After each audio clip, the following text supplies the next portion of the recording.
Oh yes, I can hear him clearly as he whispers in the air. His voice came out loud and clear. All he asked for was a prayer. And as he turns to walk away, he said, I am still here in the house of exile for the love of the nation. All he dreams about is the freedom of the nation, when every man will be equal in the eyes of the law. Those are the lyrics of Lucky Dube, freedom fighter. His approach can be justified in the court of public opinion, but I think all Nnamdi Kanu wants is a better nation, a better country, as do all of us. So welcome to today's episode of Naija News Series. Please kindly subscribe to the channel, like our videos, hit that notification button so you know whenever a news is breaking, and do leave a comment. Federal government, why we don't want to release Nnamdi Kanu. The federal government on Monday gave reasons why it has not complied with the Court of Appeal judgment that ordered it to release the detained leader of the indigenous people of Biafra, IPOB, Nnamdi Kanu.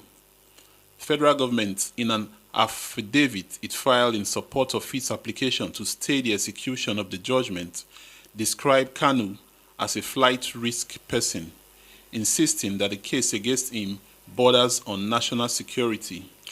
Relying on the decided case law in Federal Republic of Nigeria versus Asari Dokubo, federal government argued that once a case touched on national security, the right of the individual affected takes secondary place.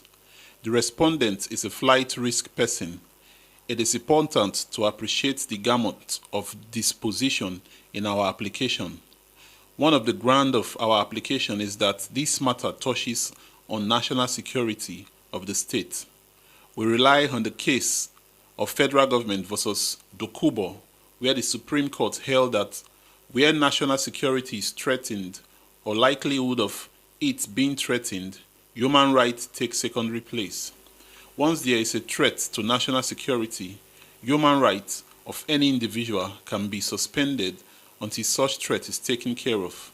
Once security of the nation is in jeopardy, the individual rights may not even exist. Federal government argued through its lawyer, Mr. David Caswell, an assistant state counsel in the office of the Attorney General of the Federation. It further told the court that there is intelligence report that releasing Kanu from detention would worsen the security situation in the southeastern region. However, Kanu's lawyer, Chief Mike Ozekome San, urged the appellate court to dismiss federal government application, insisting that it was tantamount to seeking the stay of the liberty of a citizen. In fact, my lords, on the contrary, the release of Kanu will actually bring peace and tranquility to the southeast in particular and the nation in general. This was demonstrated after the judgment of this court that ordered the release of the respondent.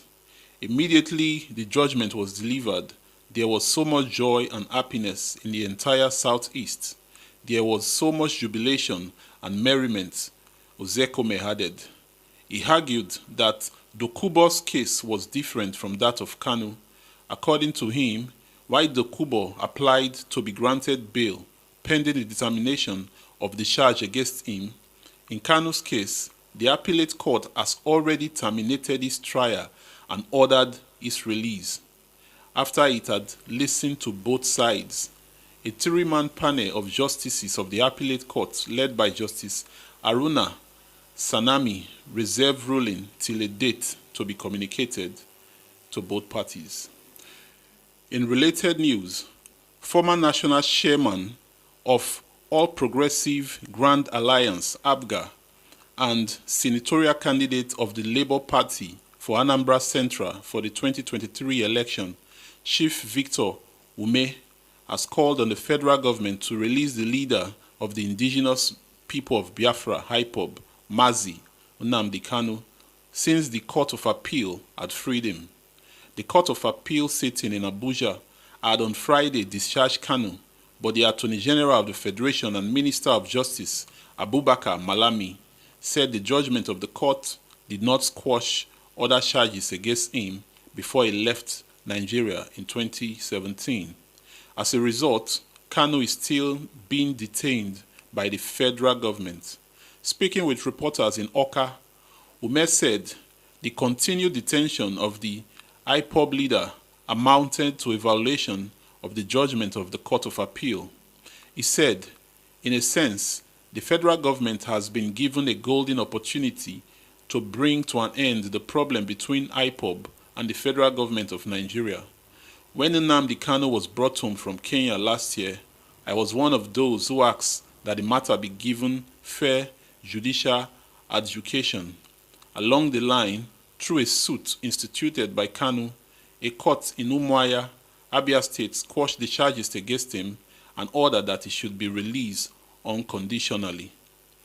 At that time, I suggested that government should use political solution to resolve the matter and end the security tension, but they did not heed the advice.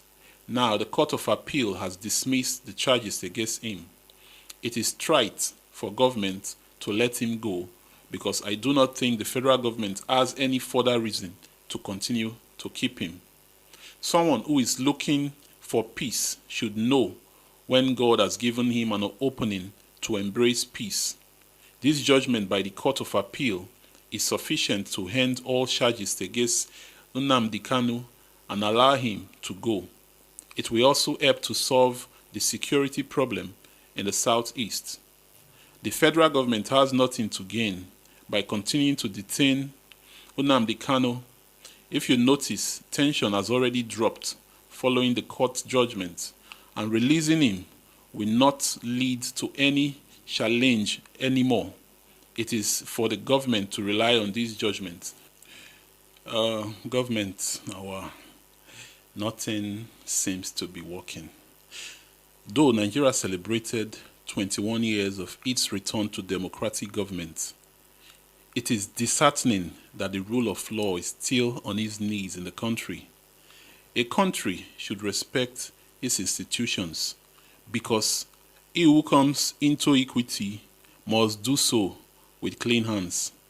There is no greater tyranny than that which is perpetrated under the shield of the law and in the name of justice. Federal government, do the needful and free Nnamdi Kanu. Thank you for tuning in.